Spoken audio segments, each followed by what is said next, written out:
안녕하세요. 언어드림입니다. 제 아이가 자기 주도적 학습 능력을 갖춘 아이라는 걸 저도 인지한 지가 얼마 되지 않습니다.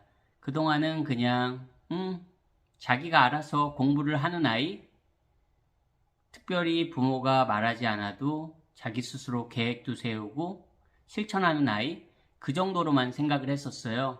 근데 그런 모습이 한 2년 정도 계속되다 보니까 이 아이가 스스로 공부를 할 수 있는 아이구나. 그리고 그게 소위 요즘 말하는 자기주도적 학습 능력을 갖춘 아이라는 것을 이제 인지하게 됐습니다. 예를 들면 얼마 전에 중학교 시절 마지막 시험이 끝났는데요. 한 달 전부터 자기 스스로 스터디 플랜을 짜서 그거를 실천하더라고요. 근데 요것만 그런 게 아니라 중학교 2학년 때부터 계속 그래 왔었습니다. 그러다 보니까 주변에서 물어봐요. 아니, 어떻게 뭐 따로 연습시켰나요? 아니면 어떤 특별한 비결이 있나요? 근데 그냥 그럴 때마다 그냥 아이가 하더라고요. 정말 그게 사실이니까. 저희 부부는 아이에게 공부를 많이 하라고 강요하는 부모는 아닙니다. 특히 저 같은 경우는 오히려 반대로 야, 학교 공부 열심히 하지 마. 그냥 책만 읽으면 돼. 아빠가 살아보니까 그렇더라. 오히려 학교 공부를 하지 말라고 조금 지나치다 싶을 정도로 이야기하는 아빠예요. 오히려 그 반작용이었을까요? 결과적으로 어쨌든 아이는 스스로 공부할 수 있는 힘이 있는 아이가 되었습니다. 앞으로도 그럴 것 같고요. 그래서 그럼 어떻게 내 아이가 이런 능력을 갖추게 됐을까?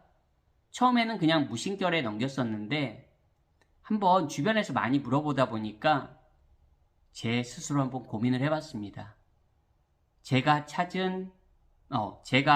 생각해낸 거는 두 가지 어떤 이런 거에서 아이의 이런 습관이 만들어지지 않았나 싶더라고요.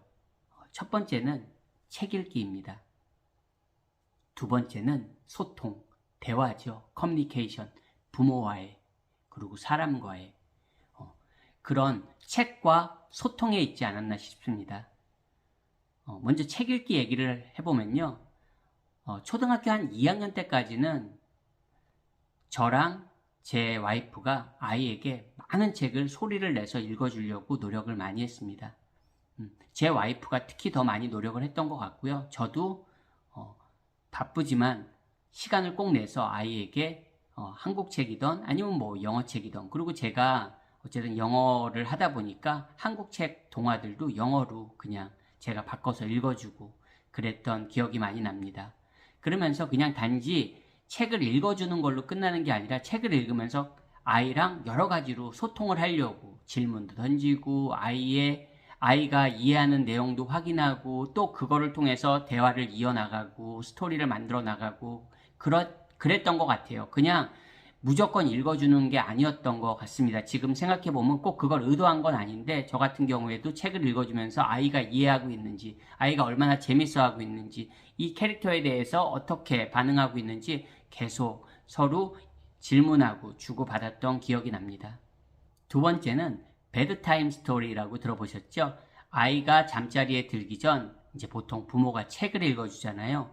근데 한국에 있었을 때는 제가 아이가 잘 시간에 저는 일을 하고 있었기 때문에 베드타임 스토리를 해줄 수 있는 여건이 전혀 마련되지 않았습니다. 근데 다행히도 캐나다 생활할 때 한 4, 5년간 아이가 어렸을 때 베드타임 스토리를 거의 하루도 빼지 않고 했던 것 같아요.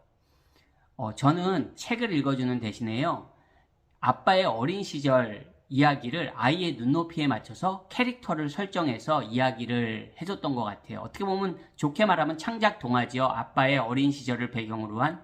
그 당시에 뭐 아이가 좋아했던 뭐 안녕 자두야, 어떻게 보면 검정 고무신의 아빠 버전이죠. 예, 그런 식으로 캐릭터들을 만들어서 이야기를 해줬던 것 같아요. 그리고 아이가 상당히 즐거워했던 게 지금도 기억에 남습니다. 아이는 아마 아빠의 어린 시절 친구들의 별명들을 거의 다 알고 있을 거예요. 그냥 단지 아빠의 어린 시절을 이야기해주면 아이에게 아무 감흥이 없잖아요. 어린아이에게. 그래서 아까도 말씀드렸지만 아이의 눈높이에 맞는 그런 캐릭터들을 설정해가지고 이야기를 해줬던 것 같아요. 그리고 아이가 아주 어렸을 때는 뭐 그 아이가 어렸을 땐 똥이나 방구 같은 걸 되게 좋아하더라고요, 아이들은. 그래서 뭐 유명한 책, 뭐 누가 내 머리에 누가 내 머리에 똥 쌌어, 뭐 이런 책들도 있잖아요. 예. 그래서 저도 뭐 캐릭터들 뭐 양똥이부터 시작해서 양똥이가 여행을 시작해서 개똥이를 만나고 소똥이를 만나고 말똥이를 만나고 그런 거를 계속 끊임없이 스토리를 만들어서 아이에게 해줬던 것 같아요. 그리고 아이가 엄청나게 좋아했던 것 같아요. 그냥 단지 한 번의 스토리로 끝나는 게 아니라 그 캐릭터들이 계속 되살아나고 새로운 캐릭터를 만나고 그러면서 나름대로의 어떻게 보면 아빠의 장편 창작 동화 전집이죠. 그런 스토리들로 아이에게 한 4, 5년간 꾸준하게 좀 지금 생각해보면 유치하기도 하고 어이없기도 하지만 그런 식으로 아이랑 그 아이 베드타임 스토리를 활용해서 시간을 활용해서 그렇게 했던 것 같아요. 아이가 맨날 깔깔대고 웃으며 와이프가 아빠 그만해 이제 자야 돼 너무 늦었어 그럴 정도로 그랬던 것 같습니다. 그 시간이 어떻게 보면 굉장히 소중한 시간이었고 아이에게 나름대로 어떤 상상력을 자극하지 않았나 그런 생각도 지금은 듭니다. 다 지나고 나서 드는 생각이지만요. 그리고 저희 부부가 또 함께 노력했던 것 중 하나는 가족이 모두 함께 도서관에 가는 겁니다. 정기적으로. 틈나는 대로 정기적으로 지역 도서관에 많이 가려고 노력했습니다. 요즘은 좀 덜하기는 하지만 특히 캐나다에 있을 때는 그 동네 도서관에 정기적으로 가족과 함께 자주 갔던 것 같아요. 도서관에 가서 그곳에서 책도 읽고 그리고 아이가 스스로 그 도서관에서 책 읽는 사람들을 보잖아요. 공부하는 사람들의 모습도 직접 보았을 테고 그리고 아이에게 스스로 너가 읽고 싶은 책을 고르라고도 하고 또 아빠가 권해주기도 하고요. 아 이런 책 읽어봤는데 너무 재밌더라. 한번 너도 읽어봤으면 좋겠다. 물론 저희가 책을 많이 빌린 거에 비해서 실제 읽었던 책은 그렇게 절반도 안 되는 것 같지만 그래도 저희 가족은 늘 즐겁게 아니면 정기적으로 그렇게 도서관에 항상 갔던 것 같아요. 그게 아이한테 좋은 영향을 주었다고 생각합니다. 그렇게 믿고 싶어요. 그리고 또 하나는 부모가 책 읽는 모습을 자연스럽게 보여주는 겁니다. 아이에게만 야 이거 책 읽는 게 좋겠다 이렇게 얘기하고 부모는 맨날 책을 안 읽으면 그거는 안 되는 것 같아요. 근데 저는 사실 제 아이보다 책을 더 많이 읽습니다. 실제로. 그러다 보니까 어떻게 보면 좀 아빠가 지나치게 책을 많이 읽어서 아이에게 부정적인 뭐 영향이 있을 수도 있겠죠. 어떻게 보면 잔소리가 될 수도 있겠고요. 하지만 제 스스로 그냥 책을 늘 함께 읽고 저는 어디를 나가더라도 꼭 책을 가지고 다니는 습관이 있거든요. 그래서 아이에게 그런 책 읽는 부모의 모습이 뭐 1년, 2년 보는 거 아니잖아요. 아이가 평생 지금까지 살면서 계속 그런 모습을 봤기 때문에 늘 책이 아이 주변에서 떠나지 않았던 것 같아요. 그런 것도 생각해보면 좋은 영향을 줬다고 생각하고 싶습니다. 자, 이제 거의 후반부인데요. 저희 아이는 이야기하는 걸 되게 좋아해요. 그 또래 아이들답게 연예인도 좋아하고요. 아이돌도 좋아하고 뭐 케이팝 좋아하고요. 그런 이야기를 굉장히 많이 저희 부부에게 떠듭니다. 저희는 맞장구 치면서 잘 들어줍니다. 아빠 시절, 엄마 시절의 이야기도 함께 하면서 아주 즐겁게 그런 얘기로도 대화를 많이 합니다. 아이가 좋아하는 음악을 들으면서도 같이 뭐 평가질도 하고요. 네. 그런 이야기로 소통을 많이 합니다. 그리고 아이가 뭐 이런 우주나 뭐 미스테리, 뭐 버뮤다 삼각지대 그런 거 아시죠? 외계인 그런 거에 관심이 많습니다. 그러다 보니까 아이가 그래요. 아빠 나는 이런 얘기를 5-6시간도 안 쉬고 할 수 있어 즐겁게. 물론 아빠도 영어 공부 얘기나 뭐 유학 얘기나 이런 거 밤새도록 할 수 있어 이렇게 말하면 아이가 정색을 하긴 하지만 아이는 이야기하는 걸 좋아하고 또 그런 이야기를 할 때 저희 부부가 잘 맞장구를 쳐주고 잘 들어주는 편이에요. 10대 중반에 자녀를 두신 분들 중에 자녀와 대화가 단절된 그런 엄마 아빠도 은근히 많다고 얘기를 들었지만 저희는 대화가 굉장히 많은 가족입니다. 물론 대화가 많아서 가끔 말다툼도 일어나긴 하지만 그래도 대화가 없는 것보다는 대화가 많은 게 좋다고 생각하고요. 저도 제 아이도 제 와이프도 서로의 생각을 공유할 수 있다는 거. 물론 아빠의 생각이 조금 지나칠 때도 있지만 그래도 저도 이제는 아이의 생각을 좀 더 이해해 주려고 노력하고 아이 입장에서도 생각해 보려고 노력하게 되는 것 같아요. 그런 과정을 거치면서 자, 뭐 이거 아빠의 성장기가 아니라 아이의 이야기를 하는 거니까요. 제 아이는 표현하는 걸 좋아하고 그리고 이야기하는 걸 좋아합니다. 또 그런 배경에 어떻게 보면 그동안에 읽은 그런 책 내용들이 그런 책으로 인해서 아이의 그런 말 주변이라고 하죠. 그런 게 좋을 수도 있다고 생각하고 싶고요.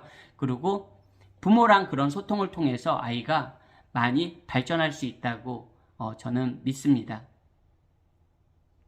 마지막으로 가장 중요한 건 여전히 아이입니다. 15, 16살이라고 해도 아이입니다.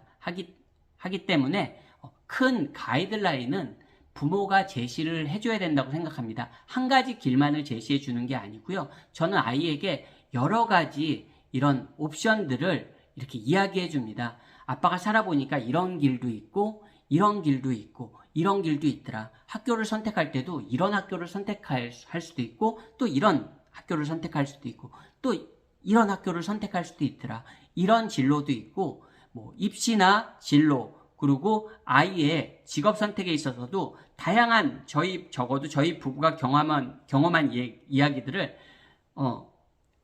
공유해주는 편이에요. 그리고 아이도 그거를 어느 순간 그래도 이제 나이가 점점 들어가면서 자기 생각을 가지고 저희 이야기를 들어준다는 걸 어느 순간 조금씩 느끼게 되더라고요.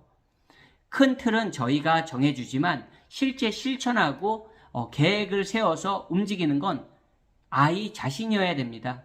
부모가 대신 공부를 해줄 수 없고요. 계획은 짜줄 수 있겠지만 저희 부부는 계획을 아이에게 짜주지 않습니다. 큰 틀에 있어서의 플랜 정도지 그 움직이는 액션들과 스텝들은 모두 아이가 스스로 해야 된다고 믿습니다. 그래야지 자기가 그 과정 중에서 배우는 것도 있고 그 과정에서 발전을 한다고 믿습니다.